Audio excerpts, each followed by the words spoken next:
I really have come to love horror movies, and I blame this show for that.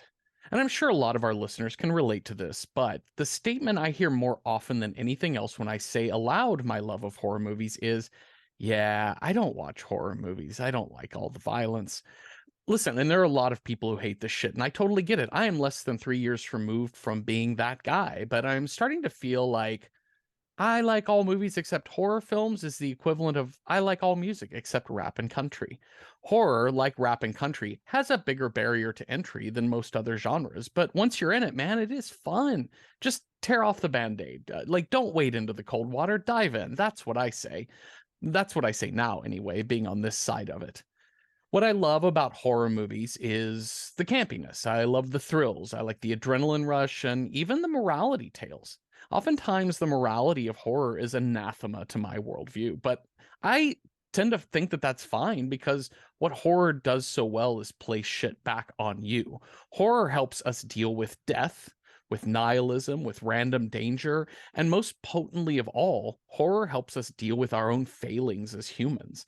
I really disliked last week's morality tale Funny Games because I rejected its premise, but it doesn't mean I don't appreciate the movie. In fact, I do, after a week off of this, I do feel like a better person for having seen Funny Games because that film put the onus on me to resolve how I feel about horrific violence. Even if I think the concept is dumb, I think it's really effective. And this week's 1922 silent film classic, Häxan, is no different. It's a documentary-style morality tale about witches and why we treat them so shittily over the ages. This movie has some janky social commentary because it's 101 years old, but it also has some incredible insight for its time about the role of religion and science in oppression. Plus, it's really creepy and it's really beautiful. Hi, Cecil. Hi, Jeffrey. All right, you're a witch. You can transform into any animal. What animal are you transforming into when you need to? A mouse. Oh, really? Why a mouse? I don't know. Mice are very, very small. They're so small you don't even notice they're there. Would you And worry yet they about have. Yes, would I worry about getting stomped on? Yes, but I would or want to be but I'm a smart mouse. that's true. You still have your human brain and you can Yeah. go, you know how to hide from hawks and snakes and stuff. Yeah. Yeah. I think I'd be a house mouse, little house mouse. Also, I feel like if I got nabbed by a hawk, I would just suddenly turn back into a human and punch it in the face. And scare the shit out of that bird. Yeah. Oh, that's a good one. I was thinking along the lines of being a hawk sort of thing, just because of flight and all of that. And so always so cool. Yeah. But the mouse thing is interesting because as a bird, you could be flying, but there are people who just shoot birds for the fucking fun of it. Because they're so beautiful. And so, very flashy, very showy, put yourself in danger. Yeah. And if you're a mouse, if you do get in danger, anything that can hurt you as a mouse can't really totally kill you as a human necessarily. Yeah. So, yeah. Although it would be kind of funny, like if you're like a little tiny mouse and you're like back in some wainscoting or something like that, and then you turn back into a human and you just like explode half of your house out of the walls. Yeah. Yeah. You'd be too smart for like mouse traps and stuff. You're not going to fall for the peanut butter and the smash lever. Yeah. Yeah. It's interesting. I think also cat is good because generally speaking, you can kind of do whatever as a cat. You can still climb trees. You're really nimble. You can go fuck with mice. Yeah. So that's those mid-level predators that like they're predators that like attack them, but they are also predators that attack. That sounds like a lot of fun, but also makes you permanently kind of on edge. Yeah, that's true. That is why cats are permanently on edge because they recognize they're halfway between predator and prey. Yeah. But you get belly rubs, like you just show up at somebody's house and they may give you some milk and a little pat on the head, and that's all we really want in life. Give you some head scritches, and then you go off and terrorize birds and mice and other things. I love making other living beings miserable. God of carnage. That's what I call cats. That's what I think of cats. They just gods of carnage. 100% correct. So we got to this movie this week by found footage and magic with a K. And we kind of got both. I guess found footage is not quite right, but it is fake documentary. Well, the director did find this book. So it's like found which he then used in the movie. So I guess Yeah. he turned it into footage, but he found this book, the Maleficorum, something, Something German. something. But he was so taken by it that he was like, I want to turn this into a movie, but everybody else is doing historical fiction. I want to make this into a documentary slash also with scenes. So it's this weird hybrid of the author's voice is present. It's historical, but also very pointed. It's really interesting what this movie does. I agree. The reenactments are stunning. Oh my God. The film work is incredible, and the acting is really beautiful and well done. And it's and then mixed with these kind of like opening and closing, more in the opening. The opening like two parts are real full on like college lecture style documentary, and then it's the last 5 parts that are variations of the author's voice in there, or the director's voice, but mostly just reenactments of these stories, this kind of like ongoing village in the Inquisition days. Sort of ye old middle-age village. Now we now go back to any town anywhere. Europe. Yep. Now, do you think that that's part of the longevity of this film? Is that it's not about a weaver named Maria who one day gets, chosen to be a witch, and we follow her adventures, and then there's these other people, and all sort of in a normal sort of linear plot that would have included a lot of these stories? Or do you think it is because it is so freaking weird that it's like some dude is like, I found this book and I'm obsessed with it, let me lecture on this book, and also we have some actors here to reenact the scenes from these medieval torture devices?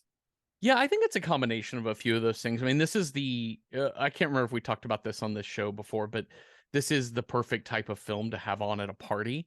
Yes. Just in the background, or, at a bar or club or something, like, because it's aesthetically so stunning. It's weird. It catches the eye, but as a whole, it's pretty simple in the way it's done. But also, so I think that's the allure of it, is just how beautiful it is. It's mesmerizing to watch.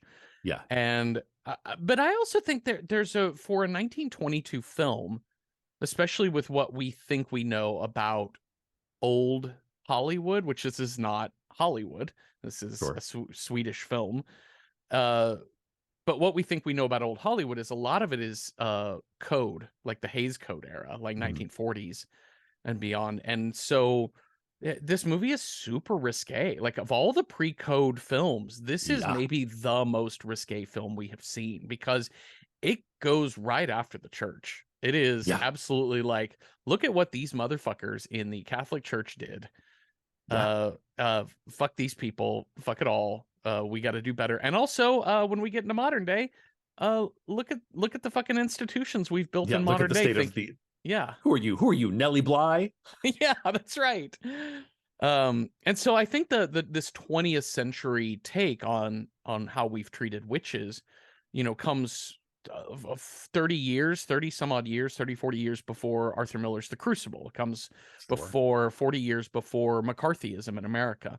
And it is 30 years before McCarthyism. But I think that's what it is it touches on our 20th century, like, modern sensibilities of, I think the church has failed us in a lot of ways. You're like, you guys, just don't just keep this under your hat. But some of the stuff that has been done in God's name has been not so good. Just keep it under wraps. Yeah. This this movie is very this movie is very, in this house we believe in science. And a bit. Yeah. Which listen, I don't fault it. I think it in this house we believe in science. Oh yeah, in this house we believe in science. In this house we believe women. Yeah. We believe Little Women, these poor confused mysteries of creatures, but God. In this house we understand the value of like of puppets and plays and partying, and listen, I gotta say, some of the parties depicted in this are raucous. They're way better than 80s movies parties. This, like, I want to go to 1920s version of Yeah. of medieval parties. Yeah, We're gonna absolutely. get into the partying in this movie later.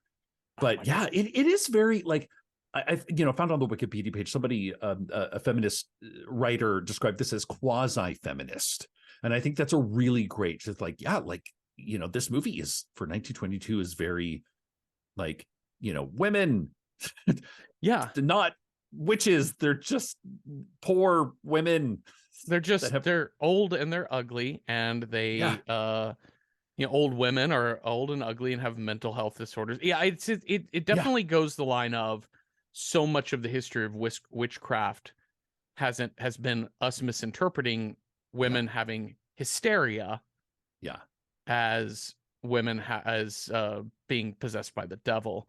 And it's sort of like you're almost there. Like you're almost it's like there.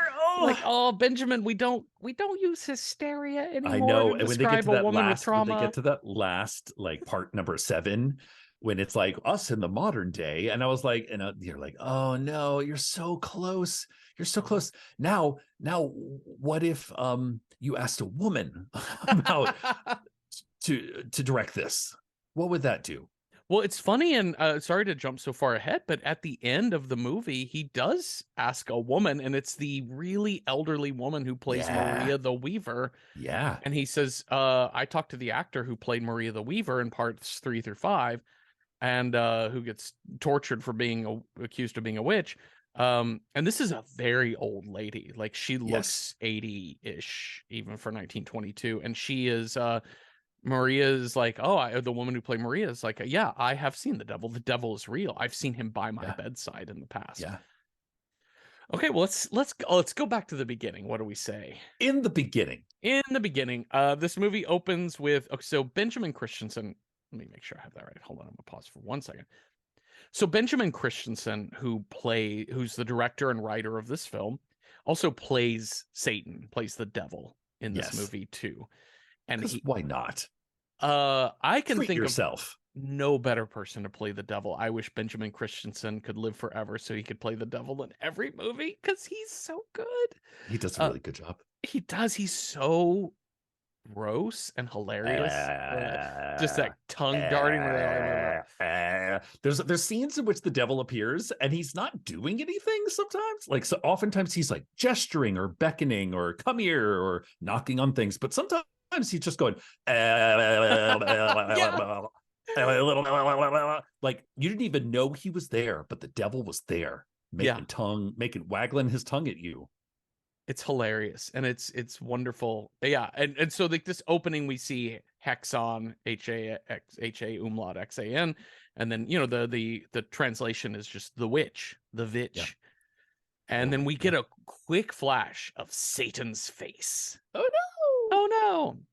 So now Benjamin is going to be Benjamin, and he is going to look into the history of mysticism and try to Yeah. explain what the fucking deal is with witchcraft, mysticism, and it's this kind of classic philosophy 101 sort of notion that that God exists in the places we cannot explain.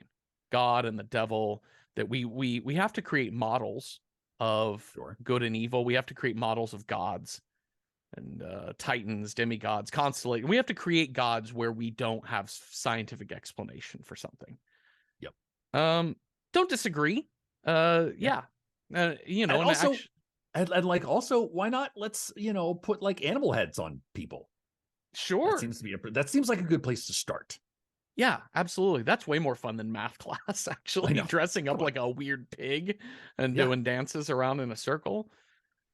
So he talks about like he's so dismissive of ancient cultures in this beginning because he's like the ancient Persians felt that sorcery was just an explanation for the inexplicable, and the Egyptians had very naive notions about the mystery of the universe Yeah. Yeah. because I know. And there's like the sort of like the hippo god of death is just like, what? What did I do?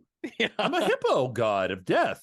Clearly, this is my only job. Yeah, excuse me. Naive my ass. Excuse me. Yeah, all these old Pardon. ancient gods just catching a stray from this guy. I know, right? There's also, yeah, like there's like glossing over some, some Egyptian stuff. There's also that like Pazuzu god that's in The Exorcist. That Mm. image, like that legit image, is used in the beginning of this. Hmm. I appreciate the sort of geometric model explanation of the universe. It's like, okay, so, like, listen, this is what they thought. Yes. Everybody lives on land, and then land is surrounded by a sphere of water. And then Uh-huh. that water is surrounded by a sphere of clouds, and that clouds are surrounded by a sphere of fire.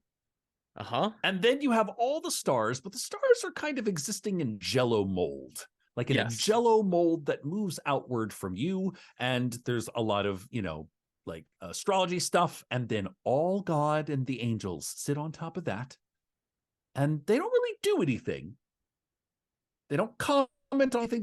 They just sort of set everything in motion. They go, yes, this is all working. Uh-huh. Yes, work, bitch. Yeah. That Like the Britney Spears and all in her pantheon. Work, bitch. And I that's love it. I love that it's like Britney Spears and Beyonce and Yeah, Cher just up in the 10th crystal sphere that's right. Absolutely. of Just to, like heaven. not just like fully just being present and keeping the universe in motion. Yeah, I love this too. He goes through a couple of models. One of the models, I think my favorite of the models was that the Egyptians believed that, and he kind of explains this pretty well, that because of where the Egypt lies within rivers and mountains, the river and Yeah, then the mountains, that he felt that the mountains held the river in and that cradled the civilization, and that sure. the mountains were so tall that the sky rested upon them like a tabletop. And then also the idea that stars were hung from ropes, like pendant lighting over your kitchen Yeah, island. come Yeah, on. why not?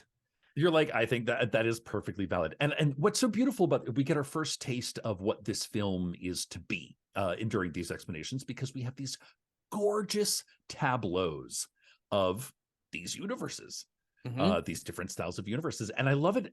We even get the sort of like the long pointy lectern pointer. Uh-huh. So it's like, okay, yes, look up here, look up, look, these are the stars, but they're also hung by ropes. Hmm. And you're like, wow, this is pretty dope. Yeah, yeah. I hope those were union workers that hung those, is what I'm saying. Oh, I'm Solidarity. I'm absolutely sure.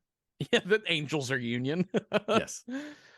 Yeah, I love all of this modeling, and also, as you mentioned just a second ago, he's going through the drawings, the wood cuttings, the blah blah blah, all these like Mhm. old ancient images Yeah. of kind of like early concepts of man. There's like dog-headed people from Persian drawings and things like that. It's really beautiful. It's super creepy. I just think about when I was a kid, I was really obsessed with like the occult section at B. Dalton Oh yeah. bookstore. And there'd be like Oh five yeah. or six books and they would have like ancient symbols and you'd go through and you're like, Yes. oh, the Ankh is this and the peace sign was actually created from like a upside down broken cross or whatever. You're just like, oh, this feeds my 9-year-old conspiracy brain and Mhm. I love it. And that's Just what look up this werewolf. Just look up werewolf under like every single book you uh find. yeah. Yeah. Aliens, the whole thing. Oh yeah, I was right there with you. Yeah, it's so good and that's this movie scratches that itch. It Oh feels yeah. really great. I love that a lot. And so we have these 9 crystal spheres and it's the earth in the middle. And then as you go out, you have the sun is on another sphere that pivots around the earth, then the moon, Yeah. then each of the planets, the known planets, and then the outermost were these constellations, and then all of Yes. the other stars. And those were at a fixed point in space. And as you said, like that's the outer, beyond that is the 10th crystal sphere, and that is where heaven existed, whereas hell existed below the earth. Like, so you had to go inward. So as you go out from the earth, you get more heavenly, and as you go Mhm. inward to the earth, you get more devilly. I Yeah. guess. Devilly. Yeah. Yeah. Evil. Yeah. You go deeper into hell, which is funny as a model for humanness, right? Like being a human is we sort of externalize the good in the world, that God can create Sure. the good and that all of the bad is inside of us, that we are Which the is sinners, oh that yeah. we are the bad people. And so it is like if we are earth, It is inside of us that hell It's already exists. there. Yeah. And also God seems very far away through many layers of jello and fire Yeah, and on Waterford Crystal. constellations, Yeah. crystal. Like, it's kind of interesting, isn't it? Yeah. This is the model of the universe that we are going to be, that is going to be like going to be witch crazy for a couple hundred years. This Mm-hmm. model is good. They're like, yes, everyone is evil. Evil is inside you. Matter of fact, the evil inside you is so potent that there's just like demons that could just float by like a fart in the breeze. Mm-hmm. And if you smell that fart, boom, you're a fucking witch. Next time I fart, I am going to announce that to people. Boom, You you're a smell fucking that? witch. You're a witch. You're a witch. You have been cursed by my witch fart. And listen, the men, women does not matter. The once you're a witch, there's really there's no upending to that film. No. Once you're a witch, you're a witch. I also love, so after this model of the universe, he shows us this kind of moving sculpture of the depiction of hell. He's like, here's this Oh cool yes. model of Oh, hell that I found or made. I can't remember. I think he found it. But it is showing like like recreated. It's yeah, huge. it's huge. It's like got the river of fire. It's got like craggy rocks of demons like torturing people, and like these like alligator faced looking monsters that are nipping at people, and like they're all moving like Yeah. like an old school like little metal toy or something like that. So it's like a gear wound repetitive motion toy. But like but set inside a proscenium arch, so it like fills the entire screen, and like it's like many layers top to Mhm. bottom. It actually it's kind of reminds me about like, like what if the It's a Small World ride Uh-huh. had been like, it's actually hell was the ride. It has that sort of motion. Yeah, you're totally right. You're totally right. He gets into witches now, and he was, the belief of witches, that witches are people who are thought to have signed a contract with the devil. And Yep. these pictures of these early pictures of witches are so good. Like he demonstrates one is a witch milking an axe handle. Okay, now this is where my ears pricked up for Uh-huh. not for the first time in this film, but I was like, well, that's a good one. I haven't thought about doing that. No. And I thought about that moment later in the film when they're like, there's a sort of the Grand Inquisitor is accusing this woman. She's like, do some witchcraft. And I was like, yeah, come on, milk a fucking axe handle. That's right. I've got an axe, Greg. Can you milk me? Yeah, so there's that, and there's also a picture of They might just bewitch a cow. yeah, or they might bewitch a cow.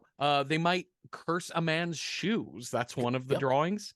Yeah. They might set a village on fire. There's a picture of like witches laughing as a village burns. Which honestly, I got to know, what did that village do to them? I gotta know how to teach myself to burn down villages. Sometimes, and it's actually, and that image, I remember that image kind of struck me because it was two male, like two Yeah. sorcerer witches, and I was like, gay. What did those two little gay boys? Those two little gay boys just wanted to live happy, but somehow I'm not going to point fingers, but I'm willing to bet that a lot of people in the church were like, no, you can't be happy, little gay boys. So what they do? They burned their village down. Yeah, they did. There's also witches would on Sabbath. There's the witches' Sabbath, which has come up Yes. in films on this show before. There's the witches' Sabbath where women will dance naked with the devils, and we've got there's witch ointment that is spread on their back. They love that witch ointment. Yeah. Now, I know, Jeffrey, you've not seen the witch, the Vivitch, Yeah. but the witch ointment is a very it's true. Like it's really something that was mentioned in a lot of these historical texts, which is where the witch got it from, and it's Interesting. Okay. So, and which yeah. actually, I like this sort of idea of Chekhov's witch ointment, because what the director does is he establishes this in the very beginning, and then later at the end, he actually gives his kind of sort of thesis on what this might actually be when he's talking to the actress who played Maria and kind of pontificating on like what in the world was going on in the Middle Ages, that there's like nuns with knives and people are Yeah. giving birth to demons and shit like that. And he's like, there's got to be some truth in this. So I kind of like that he has like this modern day perspective Uh-huh. and sort of closes the loop. But that's part 7. We're not there Yeah. yet. And we also get the pics of witches riding broomsticks, and Yeah. we also the other thing I didn't know about Witch Sabbath is that when you do party with the devil, you get a devil name too, and he gives no examples, but I want to know Wait, what's he really? mentions like you get the devil gives you a new name, so you get a Oh, devil name. So now is this kind of like it's like an anti-confirmation name? yeah. I mean, I gotta think that your devil name is kind of like Belzemuth or something like Oh that. yeah, I know. Yeah, yeah. But I don't know. Like, What if it's just Ruth? what if it's just like Anthony? Yeah, Yeah. that's it. Or what if it's Mittens? Could you? I mean, like really? I Like a was okay. pet Listen, name. like a pet name.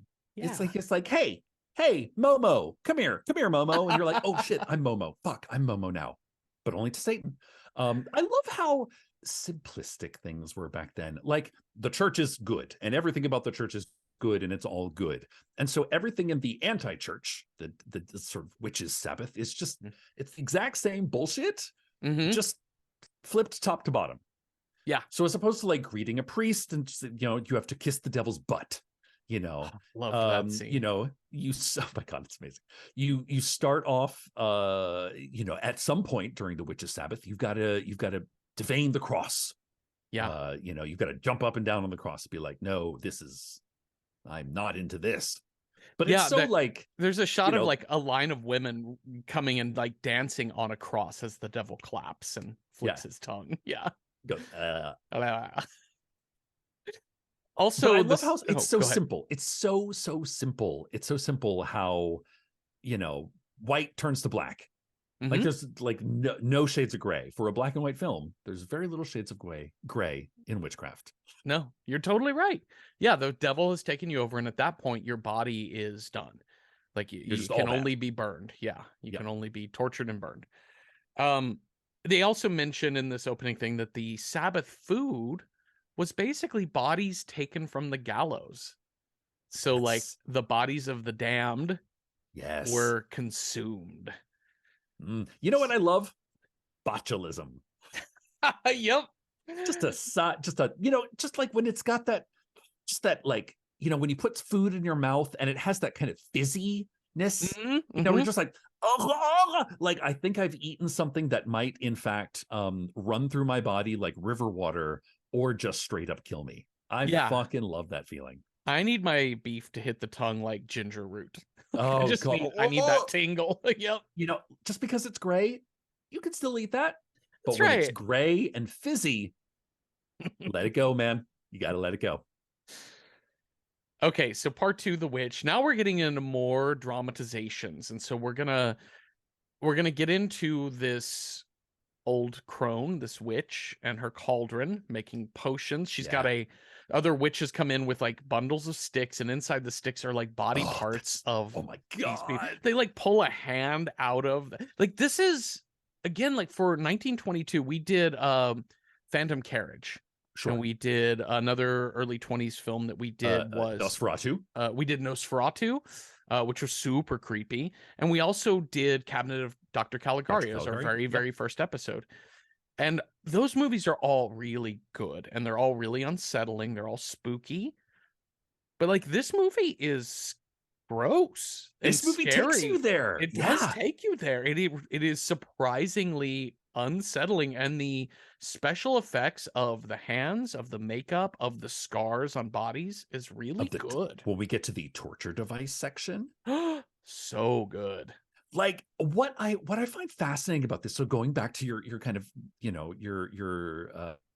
beginning, your intro, is it's the enlightened age of Aquarius, and we're all moving at the speed of of technology and Wi-Fi and all that, and yet there is something that is so innately human that's like show a picture of like a gross body part and you go ew, Uh-huh. or show a picture of some thumb screws and you go ah. Yeah.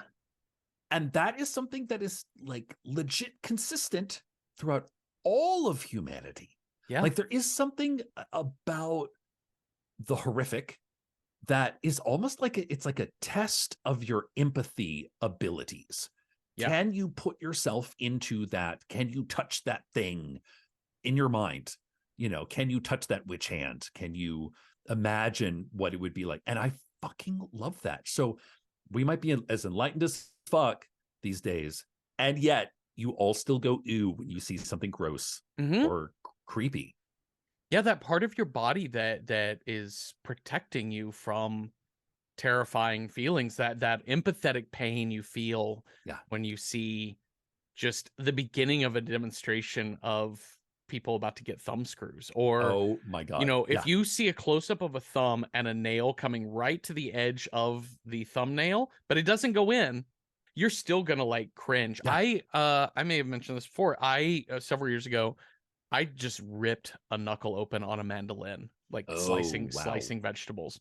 Was not paying close enough attention, just sliced my finger open. I bled so much. It was so shot, like the pain was Yeah. immediate and then gone, but it Yeah. was so painful, so it sent a shock through my body That your that body then was like numb because it can't handle so much pain. when I watch cooking shows and people get the mandolin out or just Yeah. barehanded, Yeah. my whole body seizes up when I see that Yeah. now. Because It's you yeah, have like yeah. pain recognition, like your body, Yeah. like any sort of healer person will tell you, like your body remembers all of that stuff. Yeah. But I love that it is like this movie as a horror film, spoiler, this is going to get a 10 out of 10 because it's 101 years old and it still makes you go, ew, or oh my God, you're going to milk that axe handle? Well, Jesus. Okay. You do I learned you. something new. Yeah, you do you. So a woman comes in and asks Karna, the old witch, for a Yes. love potion, and we get this demonstration. I love, by the way, that leading up to this moment, all of the music is kind of like creepy, Sure. spooky organ Yeah. music for a silent film about witches. It's pretty And Night on Bald Mountain kind of. yeah. Like I think we actually get to that or Danse Macabre later, but it's Mhm. ghastly. But here, this woman comes in, asks for a love potion, and as Karna starts making the love potion, the music switches, and it's just a beautiful lilting air about love and the Yeah. promise of spring, and it's really funny. It's so on the nose. But she says, Karna says, "All right, well, here's a potion of cat feces and Yep. dove hearts that were boiled during the new moon. So give this into his drink." Yep. And he will probably shit his brains out. Was all I Well, could think. I was so shocked when they cut to the scene of this woman back at home. Oh, of who she's crushing on? Whoa! Oh my God, because this man he's got a whole fucking roast suckling pig on the Yeah. table that he's tearing apart and devouring like ravenously. He's got a huge Ham-fistedly. jug of meat, Yeah. mead that he's just just chugging. glug. And Oh, she is kind of his servant, or the servant, and he's also in the clergy. So yep. even better, he's Mhm. like a sort of fat friar Tuck, Yes. kind of archetype, Yes. corpulent, I think. Yeah, and he's like even more like a importantly, Falstaff kind of thing. That's right. They've created like a glutton, a slovenly glutton. Yes. And so suddenly he's in love, making eyes at her. That's the only gesture. But she goes back to the witch and says, "I need a stronger one." Is he? I don't know. Is he in love? Because it's like he just sort of notices she is there. Is step one. Well, That she's not a pheasant. Because anything other than that pheasant is getting no attention from this man. Also, he just drank a big gulp of aquavit. So like Right? I don't know that you know what love is here in this man's eyes. But she goes back and asks for a stronger potion. And the witch is like, "Well, be careful. All right." And then now the dude is like chasing her outside and around the trees. And I was like, what did she just give him? Because it's like he jumps up and it's almost more like, did she just give him Molly? I think so. Because I think that's is that ketamine? What's going on? What's happening here? She gave him something way stronger. And the witch then says, also when she goes back, the witch says, "Here, smell this ointment. Take this ointment, rub this on yourself and him, and you Yes. two will fly together, and he will give up his piousness, his piety." Yep. And so I love that witch basically, ointment. give him this final thing, and y'all be fucking in the sky. Yeah. He's not going to be a monk anymore. Okay. All right. So there's a series of other little vignettes. One of these two men who have stolen a corpse and are going to cut it open. Because they want to be doctors, They want to right? be doctors. But I a woman sees this and then goes and yes. tells everyone, "These witches, Yeah. they're witches." And she I tells mean, the neighbor. listen, in all fairness, like it's like their downstairs neighbor reports on them. Yeah. So, I'm not on the co-op board, but if you're dragging in dead bodies into the apartment building, Mm-hmm. it's probably not, it's not the witchery that I'm concerned about. It's more of the botulism. That's what I'm concerned That's about. right. The fizzy meat. We It's do the not Black need Death. fizzy. Yes. So, maybe, yeah, but this is kind of weird. This took a moment for my brain to adjust to, because Maria the witch is kind of any witch. Like I said, it was like Gothenburg, any Yeah. town Germany, any town Europe, and she Uh-huh. is just sort of a witch in general, which I loved. Yeah. And she has the best sort of image of her hearth, which will then become any witch hearth. But then when it cut to these two guys, I was like, wait, is that her? Is that the woman who won the love potion? Did she? So like, I didn't connect. I didn't get that these were like that one plot had sort of ended and another plot had begun. So I was trying to connect. You hear what I'm saying? Yeah. I was trying to connect them, but I was like, oh wait, I think this is another thing that happened. They all seem to take place in the same village because some of the characters come back Yeah, later. But yeah, these stories, not until we get to the story of Maria the Weaver do they start yeah, really connecting into like a long form. We have another one where a drunk old man like kicks another homeless woman and yells at her, and so she curses him to not be yeah. able to close his mouth, which is great. Literally, she curses him to be gagged, Yeah. gagged, forever gagged. Um. But So then also, okay. one of this is, I gotta say, dollars for donuts. When the witch, one of their like sort of lowlier witches, goes to sleep and dreams of like Satan's house. Mm-hmm. I was ecstatic. This is the most magical fucking filmmaking I think I've ever seen in my entire life. It's so good. Like they start with like her spirit leaving her body as she because Yep. well also the other thing she does as she because she's so drunk, like Karna makes That's a it. comment of like, "You're Yeah, so yeah, yeah. drunk," and as she hits the ground, she upchucks. Yep. Which is like it was so Yeah. shocking. That's like a very modern uber real thing to do in a horror Yeah. film that I was shocked to see in a film this old. And then her spirit kind of leaves her as she goes to sleep. And And it sort of goes up through the clouds. uh-huh. It's very like Jack and the Beanstalk, like sudden, like we're transported to a house in the clouds where, I think that's where Satan lives. Well, she wakes up in this like beautiful bed, Yeah, covered in coins. just And she's covered in like, coins. "I'm rich. I'm Yeah. rich. I'm rich, bitch." And she's like, and she is She's like stuffing them into her dress, and yeah, and like piling them all up on this table, and then suddenly they're using reverse, rewinding the film to make yeah, it look like all the coins are flying up into the sky away from her. yeah. So she, Not only that, but they also seem to like have a mind of their own as well. mm-hmm. Like they sort of create designs on the ground, a la Peter Gabriel's Sledgehammer video. Right, yeah, they're using stop motion, basically Using rudimentary stop stop motion. motion. And then at one point, they sort of like slinky their way out of the room Mm-hmm. in a way that's like invisible hands. Yes. But I like to think that Money was just like, nope, Money has got other things to do than talk to you, lady. Money out. Well, this whole experience is all of these beautiful things that she cannot have. It's the Can't devil have. luring her to Yep. witchcraft because so there's all this money, but you can't have it. You're not a Yep. witch. And there's also a huge feast in the kitchen that she cannot eat Yeah. because you're a witch. Gorgeous. gorgeous.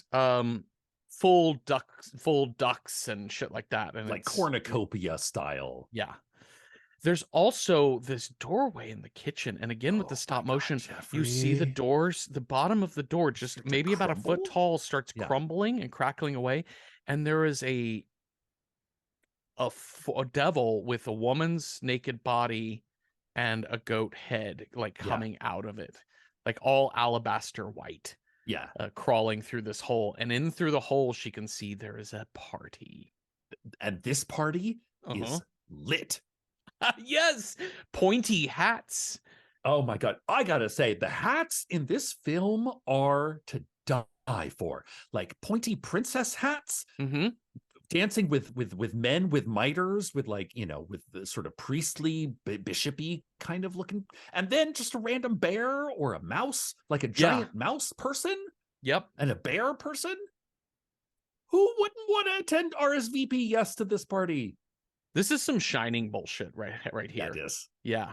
But what was the thing about The Shining is that it was like people in animal masks, Yep. you know, like he was at a costume party. But again, like it's all this sort of like Freudian, the libido doesn't go anywhere. It only just like is repressed and then pops up in different places, Mm-hmm. you know.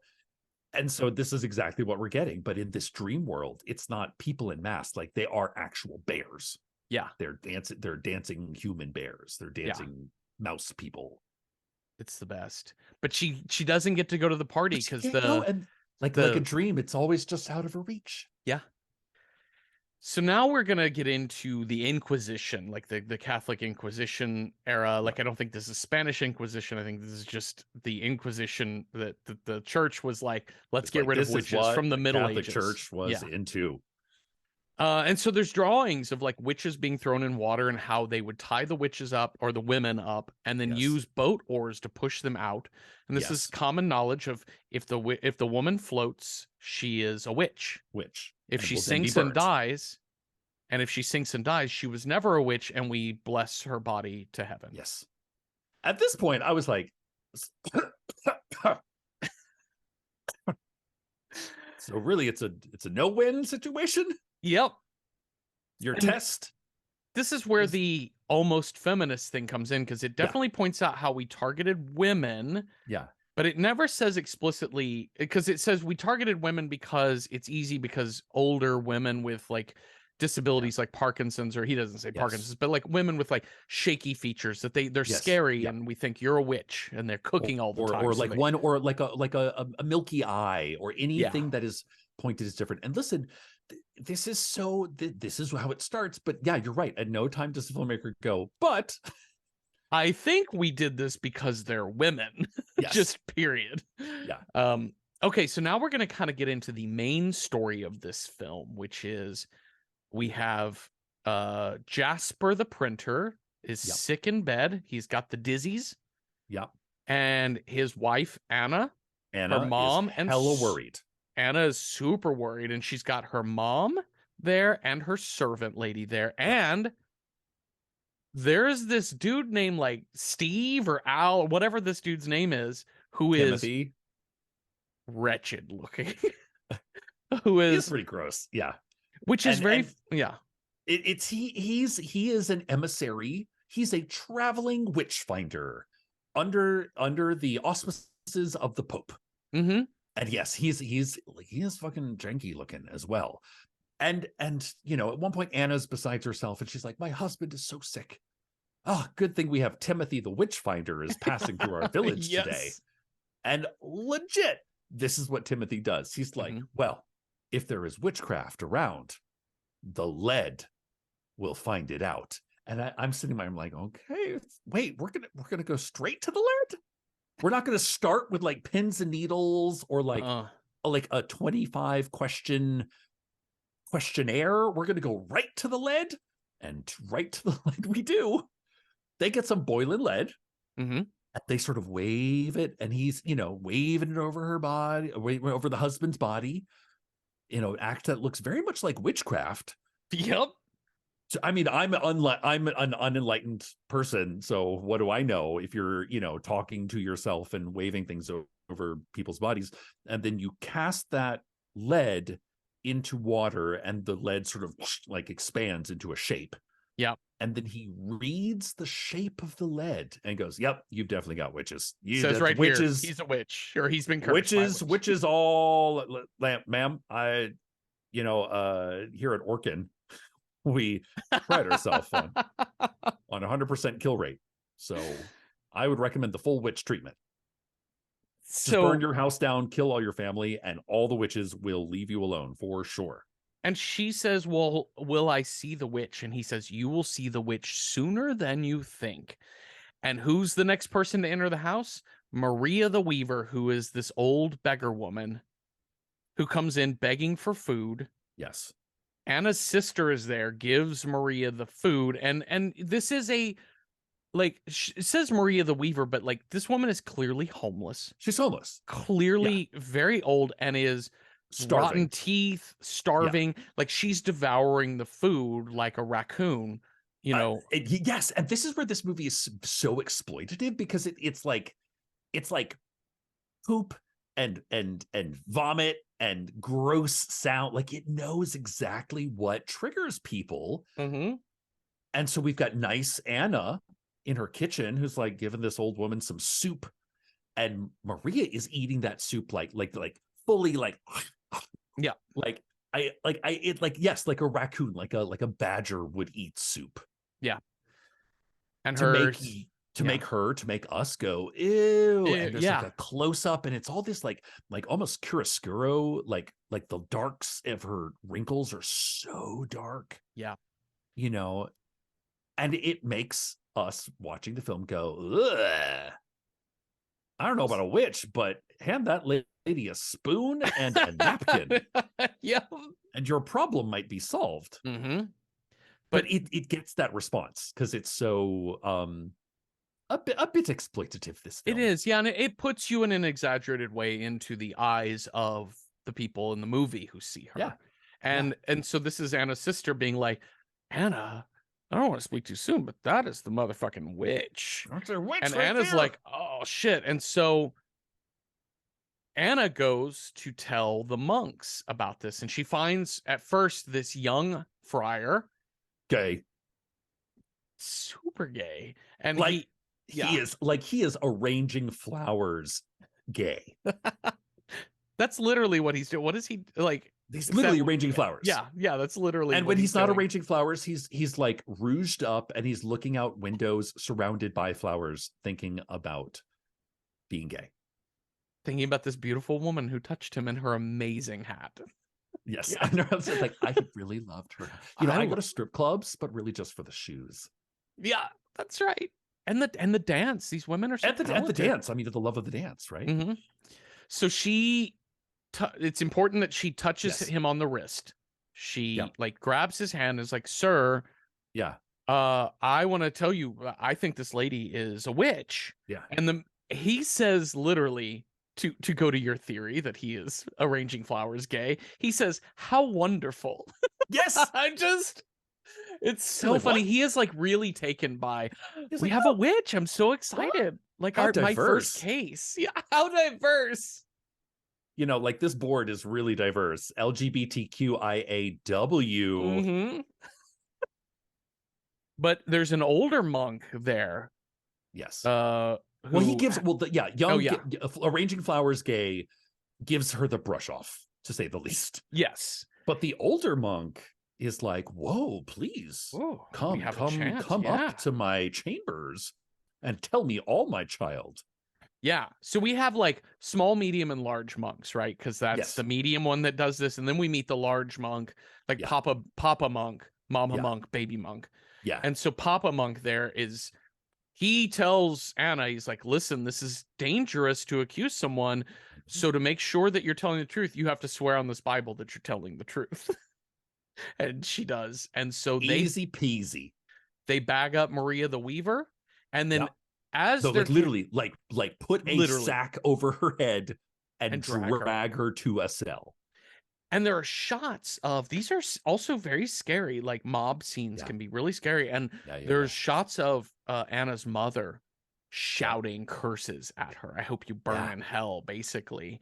And the sister and the servant, there's all these And people it sort of shouting. escalates, and people get, it's kind of interesting. I love how in this Freudian, this like strict Freudian read, like a case of the shouties is really all anybody wants to do. Like everybody's so kind of buttoned down or oppressed, but given the right circumstances, everyone's like, she touched my nipple. I can't stand that woman.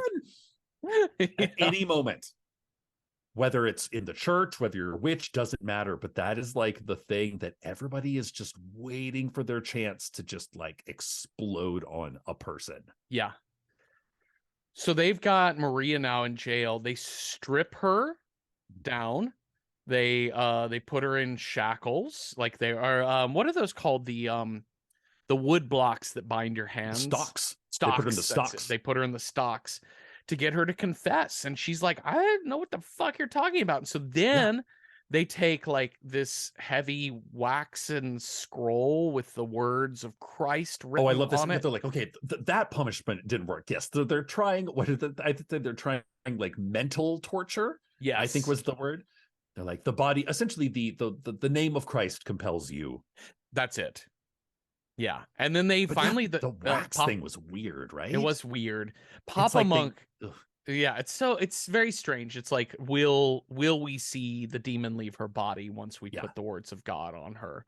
But none of this happens. She doesn't break, and so Papa Monk basically says, "You gonna confess or what?" She's like, to what?" And he's like, "All right, let the torture begin." Yeah, they go full fucking hostile on her ass. Yeah, they do.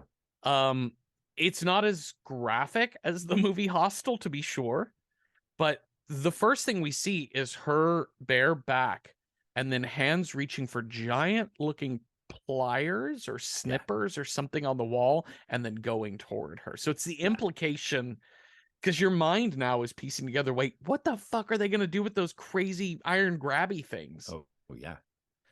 They're going to heat him up and hurt her. Yes. Until she confesses to something, which she does. Yeah, and then she finally breaks because they're tightening the screws on her, and they say, we will loosen these screws. Literally, they've tightened the screws on her, like arms and legs. And she says, okay, fine. You know what? Now that you mention it, I did birth the devil's children, and there's a reenactment of her on a table with like full-sized adult humans coming wearing out demon of costumes. Wearing demon costumes, like crawling out underneath the blanket from her open legs. Meanwhile, there's the like mama, papa, and baby Monk are all like feathers in hands, just like scribing as fast as they can fucking scribe, like with shit-eating grins on their face, like this is the new Danielle Steele novel that they've been waiting for their whole lives. Yep. And then she starts naming names along with describing things, because she says, and the old woman Karna and her coven, they helped me. And then there's like these beautiful shots. She's like, we get this where they get the ass kissing of the demon. Now listen, we get the reenactment of kissing the devil's ass. And I gotta say, as each woman went up, I did critique her technique. Because there was one, it's all very like, mwah, mwah. But then there was one woman who went right to the middle and was like, mwah, like really gave it her all. And I named her the Kathy Najimy of the group. I will get behind you, Satan. Yes, that's right. I should also mention that a recurring visual of the devil, besides just the tongue flicking thing that we saw when the drunken woman collapsed, is the devil sitting in the corner of a room churning butter like at rapid speed, and it is 100% the devil beating off. It's like a shake weight, like shake weight style. Yeah, shake, two hands, just totally going to town on his thing. Punishment. That's right. Ugh. And he is but it's always very it's very unexpected. Like you never quite know the devil's there churning butter, but when you look over, enough, there he is. You might be lying in bed with your husband, as one woman is. The devil walks by, and she just gets real horny. And there's the devil churning butter. There's the devil, and he's just going to town on his wiener. They are his metaphorical wiener. The other thing is Maria also mentions other names, like there's a woman named Trina who helped her out. There's this reenactment, as you just said, of these more devil parties, women stomping on the cross. Yeah, There's yeah, yeah. devils like banging drums and seducing women. And there's a statement from the narrator saying that the devil punished bad witches who did not do enough bad things, which I loved. Yes. There's also meals of Maria says that meals of toads and unbaptized children were served at these Sabbath dances. Yum. Yum is Yum. right. Like I was wondering, like, are they served as like satays or I was like thinking like as a vol au vent, like so in like a nice. little pastry cup, Ooh, that sounds delicious. I love right? that. Yeah, like a little pate and kind of like Yeah. a And laminated pastry. because listen, you gotta like eat and like you don't have time to sit. There's no tables in the woods. You're all naked. You Yeah. don't want forks, so it's finger food made of actual fingers. Duh. That's right, because we're dancing right now. I don't need a Yeah. plate and a cup and a napkin. Oh. Yeah. So yeah, Maria says she even saw the witches kiss the devil's ass. And I then and then uh but she says who? But who did she see kissing the devil's ass? Anna's mother, because she Oh remembers Anna's my mother cursing god. her, Yeah. also their servant and her sister, Yeah. who all said bad things to me. But that they just said that because they were filled with the devil, because Yeah. they knew I would name them as witches. And you know Um, what? I saw them kiss that devil's ass as well, and we all kissed the same ass. So you yep. can't be mean to me. And she's like, "You remember Martin the writer who died last year? Well, I saw these two specific women go take a shit on his porch, and Oh my that god. cursed him." That It's so was that good. sequence. Oh my, because one, literally, you have Martin the writer. Uh-huh. So there's essentially one guy in town that if you need to write anything, you take it to Martin. This town has lost the writer and the printer because And the Jasper printer. the printer is the one in bed with the dizzies. And the weaver. Yeah, the Weaver's a witch now. They cannot write or print anything anymore. Nothing. And but I love this. It's like she's describing this sequence and just two women run up to this doorstep and squat into and then sort of like pick it up and then turn around a few times and then just chuck it at this house. Yeah, Like legit, like they stopped short at lighting it on fire and putting it into a brown paper sack. right, totally. So we get into the narrator's voice, who says each witch that was interrogated and Yep. tortured would give names of 10 others away, and this Yep. sort of spread over and over. Now and we also see them go literally bag up the servant lady and Anna's mom. Yep. And then the narrator says, if you oppose the capture of the witch, you must be a witch yourself, was the belief. Even if you're young and pretty, like it mostly Oh affected yes. older women, but young and pretty Yep. women. So now we're going to get into the plight of Anna herself. Yep. And it begins with baby monk, our gay monk, who Okay, is now he saying, is please help me, so brother, for my thoughts are sinful. and what does brother say to him? Take Well, off your clothes. take off your clothes and let me beat you with this tantalizer. Yeah, It's time to whip. Yeah, that's right. I love this. Like I'm having, and I in my mind, I was like, what if those sinful thoughts were like violent, or you just wanted to have like an extra brownie after Vespers or something? Like, really, you got to get naked? Oh, I'm wondering if the cure is worth the the Yeah. There's but a wide range of sinful thoughts is right, basically it. like he Yeah. doesn't say I'm having lustful thoughts. He says I'm having sinful thoughts, but it is Yeah. written all over that man's face. He is hungry for the D. Yeah, he really is. Well, and the surface storyline is that he's in love with Anna. And what Yes. Mama Monk believes Yeah. is, oh shit, when Anna came to tell him about, she touched his hand, his wrist, Bewitched him.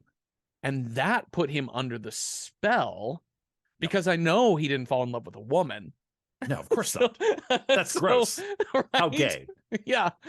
And so But it's the moment, where in which he's like whipping baby monk. Mm-hmm.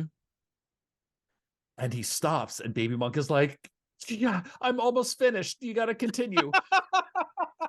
That's right. And medium-sized monk puts the scourge down and goes up to large, the biggest sized monk, and Papa is like, Monk, yeah. Papa Monk is like, I'm a bit worried. He seems to be liking this a little too much. And the look on Papa Monk's face is like, what? Like, just the incredulous, like, what? I don't understand how we have, but we're giving him pain. How does that mean he's getting pleasure from it? This makes no sense at all. Yeah. Devilry. So now we have, I believe this is Anna, this younger woman that they now have I think captured. so. But it's hard because Anna has this amazing like Duchess hat on. Oh yes, a triangle hat. The triangle, yeah.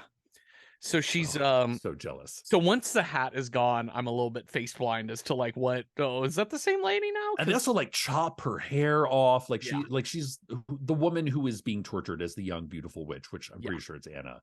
She's going through it. This is a great test. So Papa Monk shows up and he puts his hand over her head and he says, "In the name of the Holy Trinity, shed tears. If you cannot shed tears, you are a witch." Oh, look, you're not crying. Literally didn't even count to 3. Yeah. You cannot feel any empathy for the world, so thus you must be possessed by the devil. Nope. Now, meanwhile, oh my gosh, that was a fast test. That was so fast. Meanwhile, Mama Monk has this whole plan that we realize that's in cahoots with Papa Monk and some others, which is he tells Anna like secretly, "Hey, listen, I'm gonna let you go because I have a favor to. I will sneak you out. See, look out the window. All the guards are gone. I will sneak you out. The only condition, I really, it's just a thing. I just want to know how you make thunder from this bucket of water." She's like, "I don't fucking know. Why would I know that?" It's like, listen, all you gotta, I've taken a lot of confessions over the years, and I'm always really, even though I think witchcraft is like evil and I am wholeheartedly against it, I just want to know what do you actually do? Is it like with your fingers? And she's like, what the fuck? Yeah. And then finally, finally she, when he shows her that all the guards are gone, he shows her the key and he's like, "I promise we can get you out of here. Just show me." And she's like, "Okay." Yeah. So I heard from a cousin of a friend of their college roommate, traveling salesman, traveling iron salesman who was like, said, "I met a woman once that said witches oftentimes would stick their hand in the water like this." And then Papa Monk is in the room being like, "She's a witch." Yeah. She proved it. She knows all about how to turn water to thunder. Literally, like we put her in a room with a bowl of water. She put her hands into the water. It proves she is a witch. So he tells her, "You're a witch and you will burn at the stake." And the narrator then tells us, in a span of just a few centuries, 8 million men, women, and children have been burned as witches. Yeah. Powerful. Okay. So we get a little bit more talk about these confessions, from the narrator talking about how we got these confessions. And he's like, some of the confessions were super insane, like people claiming they could turn into cats and shit like that. Yeah. We see while he's talking, there is a shot of these like 2 men dressed as pigs at a chamber door with like demons crawling out of the door. It's very odd. But the narrator says some confessions are closer to the truth. So one of the things that people would confess is that they had tied knots to a wedding night bed. Yes. And the knots were basically to curse a pregnancy. So for each knot would be a failed pregnancy in that couple's future. Yeah. And he says many women did this actually because they probably believed that they were witches and that the magic was real. Now, do you think this is real? This idea of like, is this where we get the idiom "tie the knot," meaning to get married? Or is it a misunderstanding of that? Or is that not? I did not even piece that together. Like I didn't make that connection. Yeah. That was the first thing that was like, I was like, this must be one of those things that it's like the original thing is actually the opposite of what the thing is, or we have come to understand it. Because, you tie the knot is clearly about this, right? But I wonder if there was like people saw old women like tying knots in rope, and it was probably like, "Hey, so you and your boyfriend, have a baby, or kill a baby. I don't fucking know what your relationship with the old woman in your life is. Okay, it comes from the ancient ritual of hand fasting, which is where a Okay. couple in the ceremony would tie their hands together. It Okay. looks from this that is ancient Celtic wedding tradition. Hmm. Um, but anyways, that's a cursory Google search, but Yes. that seems to be across several websites So have maybe this not, but narrative. it is interesting that that it's very similar sort of homegrown folk magic Yeah. to Yeah, yeah, both yeah. bind a couple together and also tear a couple apart is the exact same magic. But this sort of story about how this is a more believable confession because people would do this as which I don't discount. I do think witchcraft is real, maybe not in the way that it's depicted in a movie like The Craft or The Love Witch or Sure. whatever, but like that um but yeah, there are ancient traditions. There are we talked about this in the craft episode. Like there are ancient rituals that align the stars with nature, with Yeah. other people. That there's a sacred and a sacrament to a circle. Yep. Things like this. We all took shapes in high school, We right? we We know. took those magic shapes classes with Sarah Yep. Griff. We really Yep. did. And so yeah, so I don't disagree with Benjamin Christensen here to say that Yeah. some women probably did this. Now, the idea that he sort of dismisses, like, some women are just kind of dumb or crazy and they think magic is real. And I'm like, Yeah. or they just believe in witchcraft and it doesn't work the way you think it does. But this is where we get to the torture devices. So now we get Yes. just shots that show a demonstration of people in leg splints, which is like borderline like Oh, Misery, what she does to him yes, in Misery. absolutely. Yeah, very Misery. The neck the collar thing, that The was a very spiked elaborate one. collar, yeah, that is like tightened with ropes.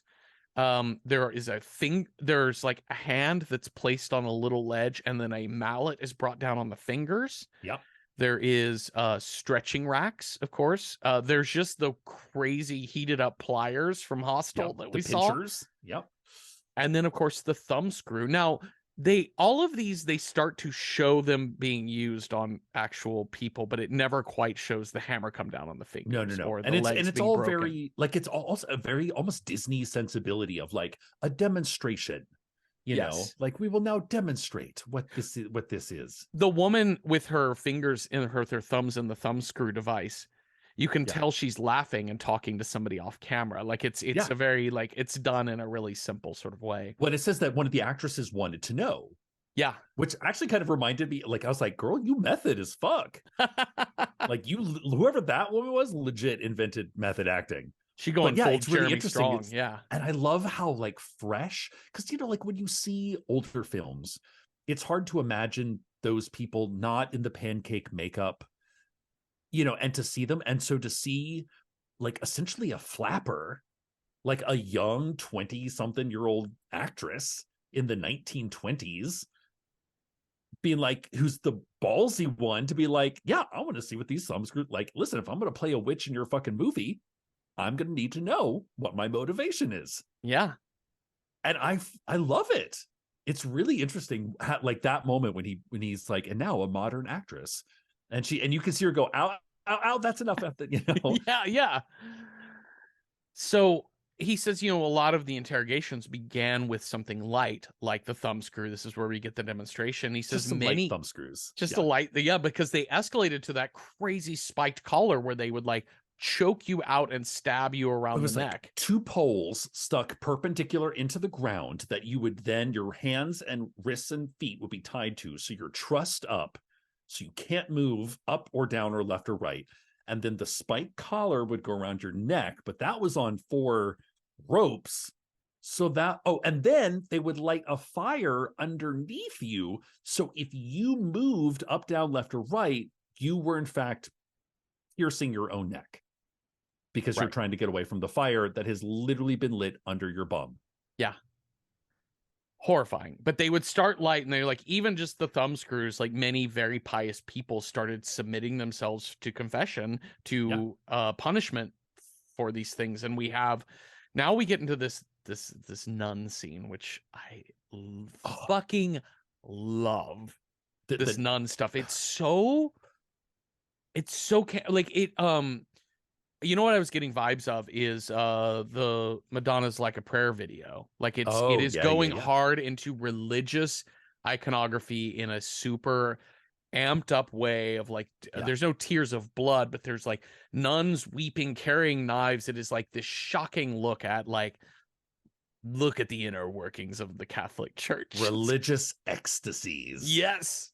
Well, I just kept thinking Black Narcissus, which you've Oh, never okay. seen Black Mm-mm. Narcissus. It's one of my favorite films, but it's listen, Black Narcissus is the classy version. This is the London Tower of Terror torture. Have you ever been to one of those like London Underground, you know, like I haven't torture done like Tower of museum? London tour before. I haven't done a torture museum tour yet.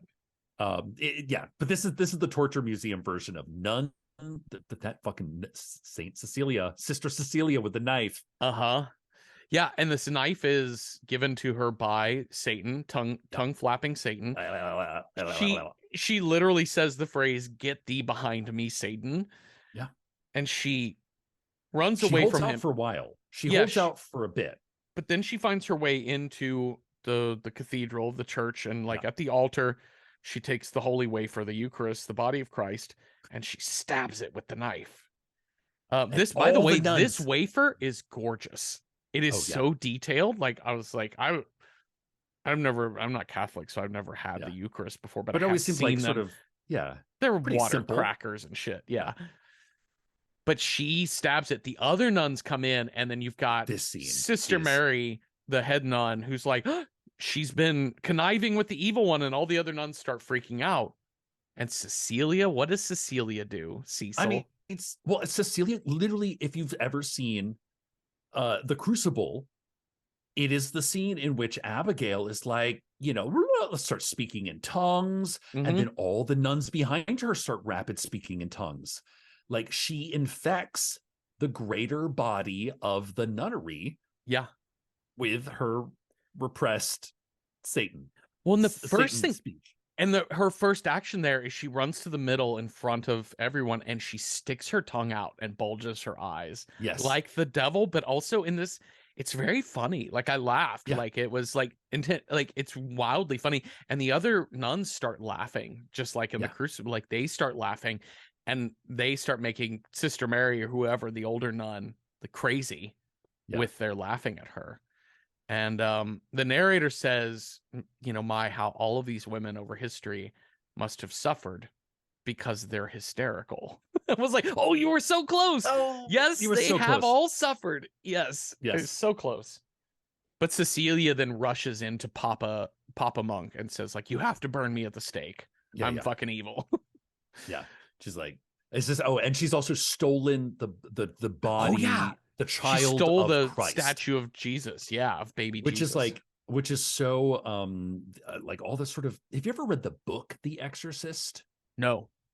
I did when I was younger, like I was like a teenager before I even saw the movie because the movie was quote too scary. But I read the book, and listen, the movie ain't got nothing on the Oh, book okay.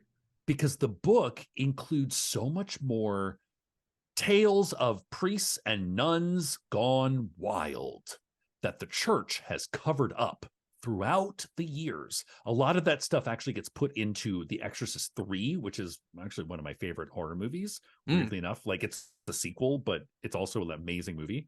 But it's page after page after page of like two nuns and a priest get a giant crucifix from a church and then take it to a hotel room and have an orgy with it and then kill themselves, and the church covers it up. Like it's the most wackadoo stories you can possibly imagine turned into this sort of fear of what is possession. Were they possessed? And the church is like, they were possessed by the devil, and therefore we will take them back into the fold and we will never tell anyone about this ever, ever, ever. Or just Wow. put them in charge of a new parish somewhere far, far away Yeah. where hopefully no one will ever find out what happened. Which the church has never done that before. What? What? Okay, so we get into part 7, and the narrator is now kind of talking a lot here about kind of this is our conclusion or concluding statements of this film, which he says, I want to leave aside actual possession, which is real, like speaking in tongues, Yeah, yeah, yeah. um, but that most of the accused witches are old women and Yep. people who have, like you said earlier, like they have Yep. a cloudy eye, or they have Yeah.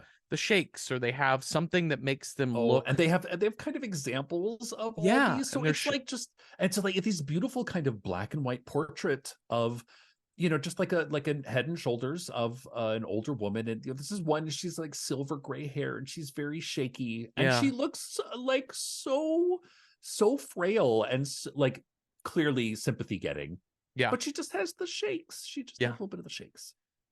He says, most of these days in modern era, we don't accuse these women of witchcraft, but we hide them away in mental institutions. Mhm. Sometimes charities help them and keep them, Yeah. but there's a lot here. And he says, this is where he mentions that the woman who played Maria Yeah. said that the devil is real and she saw him at the bedside. And so he starts kind of talking about, like, he starts to explore, like, what are the different things that could have made people think Yeah. that the devil is there. And so now he Yeah. says, I have an actress that I've asked to portray different, like, nervous tics and Yeah. disorders, like sleepwalking. So we see an Yeah. example of this woman sleepwalking, and talks about compulsive match striking, um, Pyromania. pyromania. And he says, which could result from a deep seated fear of fire that came from the fire that broke out in one's home as a child, that Right. sort of thing.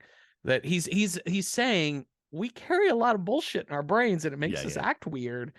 Um, and then this is a weird, like, recursive function thing where he's like, now, do you see how this actress's behavior looks just like the witch's behavior I did in the Yeah. Yeah. previous scene? I'm like, wait, but you shaped both of these. You're both your Yes. fiction, so you can make them look like that. Yes, and also I'd like to point out that you are putting yourself in the position of the like okay, young actress, now I want you to flop around on the ground, and now I want you, so you're actually like weirdly putting yourself in the position of Satan, and also putting yourself in the position of the high confessor, who Uh-huh. will then judge you at how well you were flopping around and whether I believe that you are truly a witch or not. Yeah. And he says, for present day women, it's not the devil that they see. It's usually basically some other man is pestering these It's just, women. well, he It's says it's the law. it's the law, or it's a doctor, Yeah. something like that, by her bedside, and that sort of thing. And so they start associating these men with the devil because they're in a hysterical state, and these men are perpetuating that hysterical state by saying you're a hysterical, that sort of Yes. thing. And he says, um these days, like, in the Middle Ages, we believe that, like, the devil marked women's bodies with insensitivity, like, that they would touch women on parts of their Yes. back to where they couldn't feel something, and that this was used to prove when she couldn't feel them herself being prodded. They're like, well, you're a witch because you can't feel Yeah. things. And they're like, scientists now know that this is a sign of hysteria. When you suffer from the mental illness of hysteria, you can't feel parts of your back. I'm like, okay, you're It's losing also me. like scar tissue. Like Yeah, if you have or any kind of scar tissue, you probably can't feel that. yeah, Or nerve damage. Because or let's be honest, you're eating like botulism pie every morning for breakfast. yep. And Not gonna also, lie, that probably doesn't do good things for your nervous system or your like endocrine system or like all the other systems. like, we know so much more about, like, the psychology of Yeah. things, like, if you're put on the spot and Yeah. people making you nervous, like, can you feel this? Do you know this? Can you feel this? You're like, I don't know. Yeah. I Yeah. don't know. The other Yeah. thing is, a lot of times touch is associated with sight. And Yeah. so Yeah. Yeah. Yeah. all of our five senses are connected to each other. Yeah. Taste and smell are Like you begin to, famously yeah. Yeah. linked. Yeah. Yeah. Yeah. Yeah. But yeah, sometimes you don't actually feel something touching unless you know something is touching you. Yep. And so visual confirmation can help. Anyways, we get to this scene of, this Modern day, modern day 1922. of a woman in a jewelry store. It's a kleptomaniac. This woman Yeah. is stealing things. Yeah. She's compulsively shoplifting jewelry, and she gets caught by the jewelry store Yeah. owner, who says, "Come to my office, please." And she's breaks down. She's like, if you tell my She family, I'll gives it, be yeah, committed to an yeah. asylum. And She she's gives like, it back. she's like, take it Oh my back. I even God. stole this Russian book and I don't even read Russian. Yeah. I don't know why. It's compulsive and I can't help myself. My husband died in the war and I'm not coping, Yeah. is what she says. Is what she says. And the male shopkeeper just goes, "You go home. I'll think about what I should do." And just leaves her on read. Like Yeah. leaves her like, Yeah. Just don't come back here again, he says, and it's the narrator kicks in. He says, centuries have passed and the medieval god no longer exists in his 10th sphere. We're no longer afraid of the church and all of their frescoes of demons and stuff, but witches aren't real. But you know who is? The law.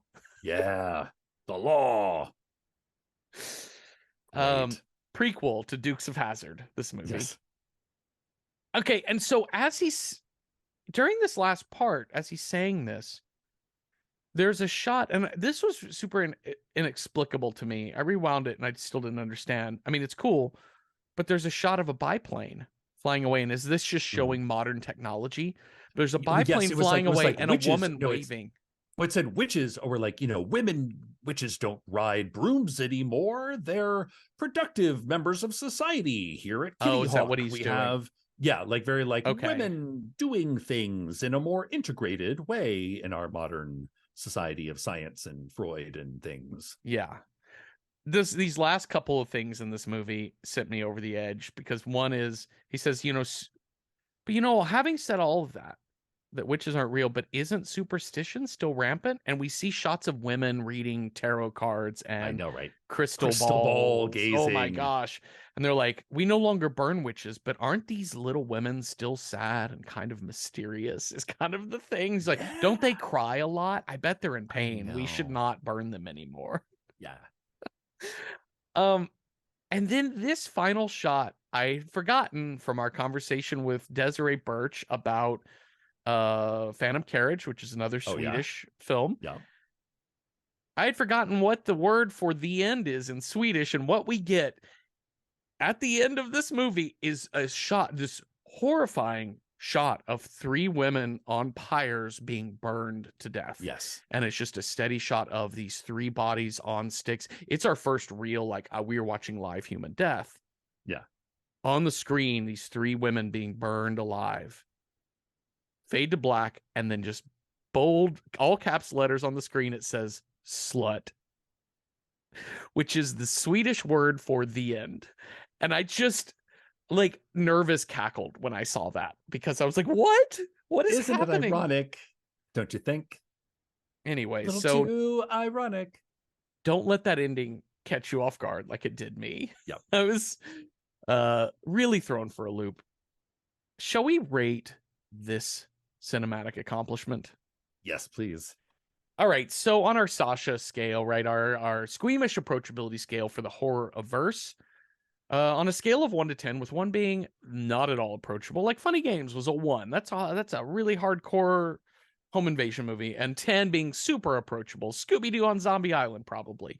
Um, let's give Häxan 7 stolen baby Jesus statues out of 10. I think this is pretty approachable because it is an old film and it really does have the vibe of, I think, a tour of the Tower of London. Like Yeah. that's kind Oh no, of like a real tour, the a actual real Tower of London. That's like where you see the crown jewels. I'm talking the like the torture, the under the yeah, like. that part of the Yeah, yeah, that yeah, part of the tower. Yeah, the torture museum. Like it has the vibe of a yeah. torture museum tour. So I think if you could handle something like that, you can easily handle this film. Obviously we've got gaslighting, elder abuse, medieval examples of medieval torture, witch burnings, entrapment, like all kinds of stuff that could be a little triggering on a mental health sort of scale. But yeah, all in all, like it's this beautiful, beautiful film. It's the scariest of all the 1920s silent films we've watched, I think. And I think it's really fascinating, even if it's like 101 years old in its mentality. It's almost feminist or almost current day feminist, right? It's just not quite quite there, but it's beautiful and interesting.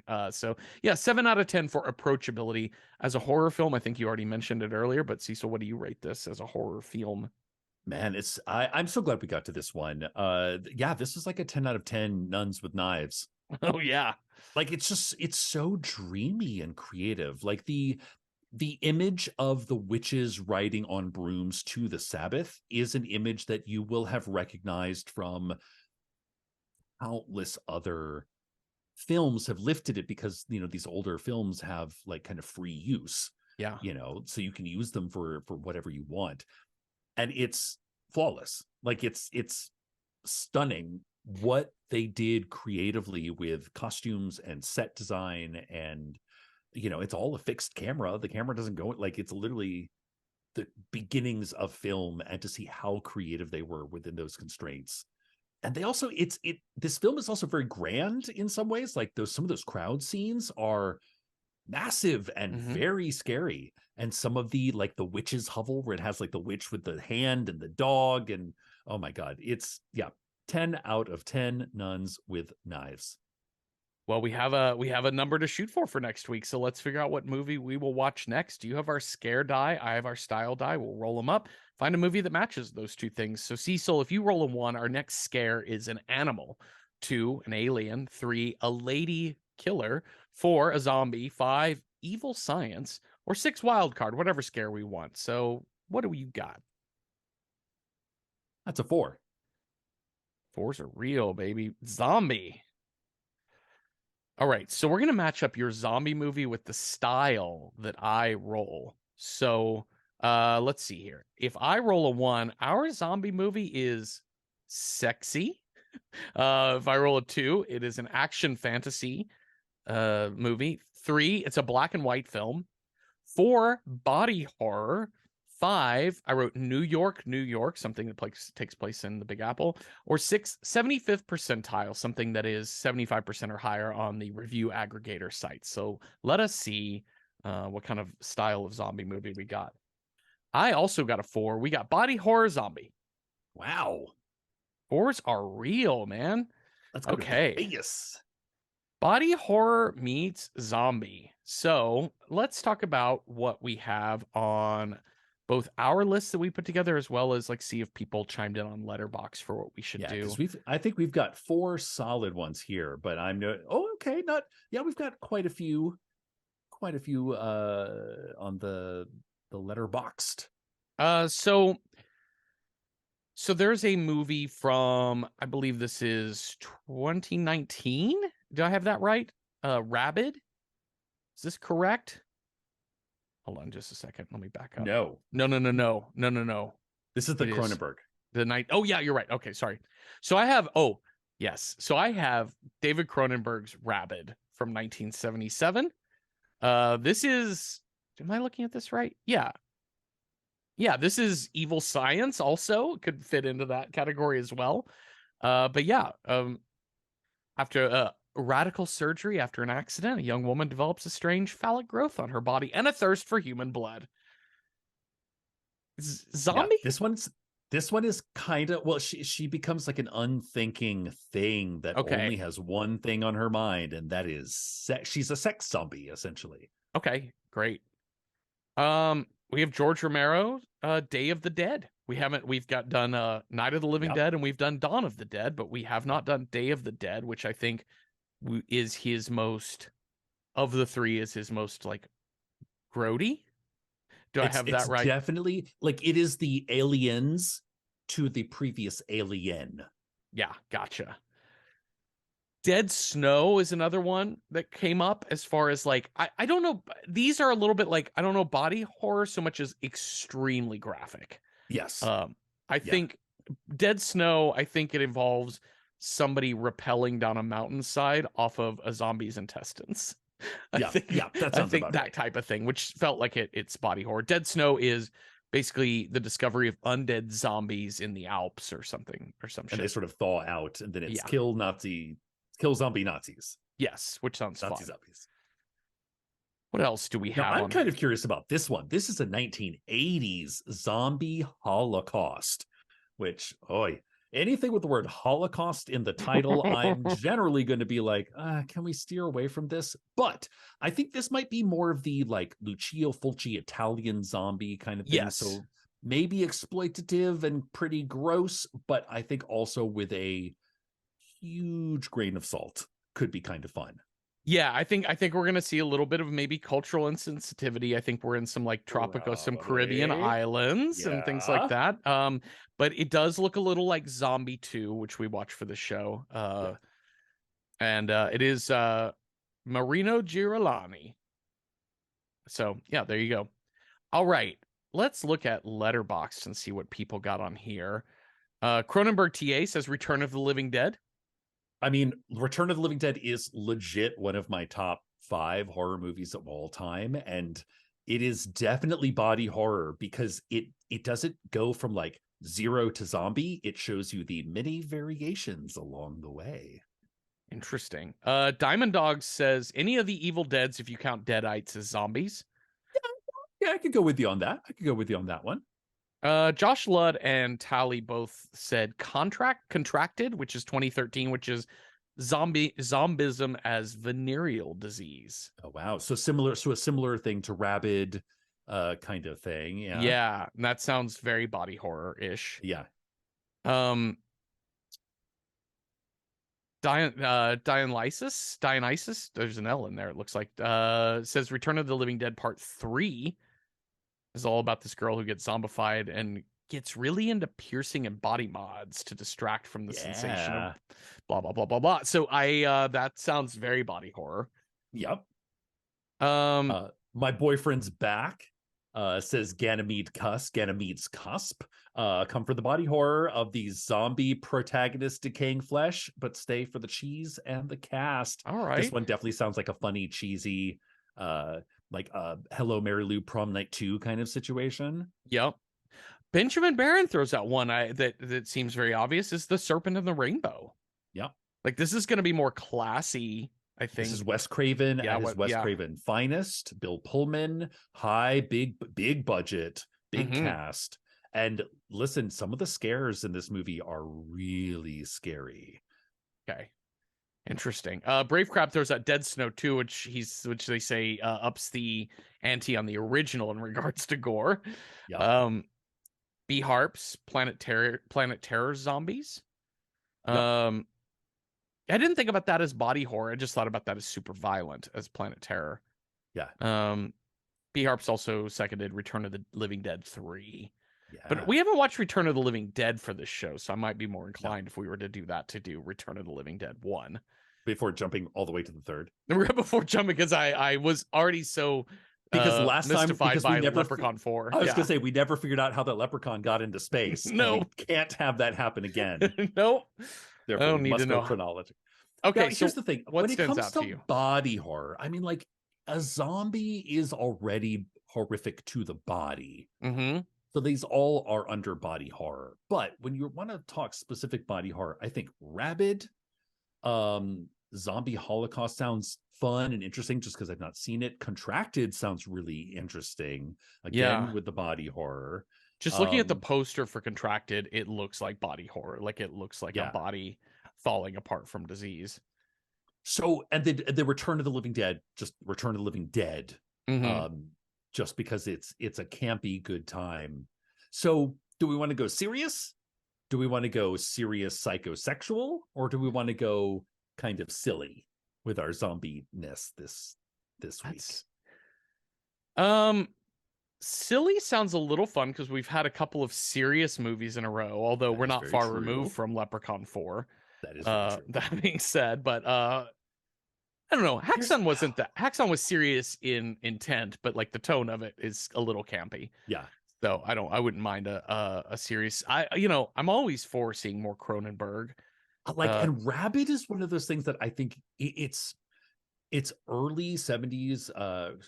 What was the year of this? Early 70s, late 70s, 77, late 70s filmmaking. So it's very raw. It's very, I don't know, it's kind of different than a lot of the stuff that we've done recently. I think I would choose Rabid because also as a like foundational kind of genius level. Like he's one of the first people that put like zombieism with that sort of that libido that made Yeah. zombies sexy, that like made it into what this movie is. Yeah, I'd say let's keep hitting the classics, Let's do it. let's keep hitting those classics. So that sounded easy. So thank you all for listening. Thank you, Cecil, for talking with me. And if you have thoughts on Häxan or ideas for other movies that would have been good body horror zombie movies, let us know on Instagram or on Twitter at Random Horror 9. And watch David Cronenberg's Rabid from 1977 with us this week. And come on back next Tuesday for a new episode. Have a restful night with no knife wielding nuns cutting up your crackers or nothing. Boo. Boo.